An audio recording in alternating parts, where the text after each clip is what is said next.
गोकुळसारख्या दूध संघाला महाराष्ट्रातच नव्हे तर देशामध्ये पुढे नेण्याचं काम PNच्या नेतृत्वामध्ये अनेक वर्ष झालेलं आहे आणि अशा या कर्मठ कार्यकर्त्याचं अचानक जाण्यामुळे एक मोठी पोकळी कोल्हापूरमध्ये निर्माण झालेली आहे, काँग्रेसमध्ये झालेली आहे आणि ही पोकळी न भरून निघणारी आहे।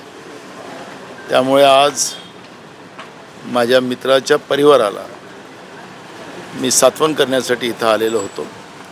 PN आणि मी अनेक वर्षाचे आम्ही मित्र आहोत आणि आमचा मित्रसुद्धा आज आम्ही गमावलेला आहे। आपल्या लक्षात असेल की प्रचाराच्या दरम्यानमध्ये मी आलो होतो आणि महाराजांकडे जेव्हा आम्ही गेलो होतो आणि प्रेसला पण आपण पाहिलं तर शेवटची ती भेट PN बरोबर माझी होती,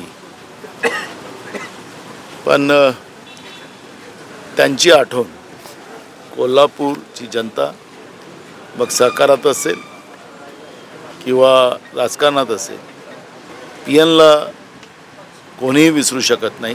त्यांचं काम नेहमी कोल्हापूरवासियांच्या मनात आणि ध्यानात राहील असं हे PN आज आमच्यात नाही।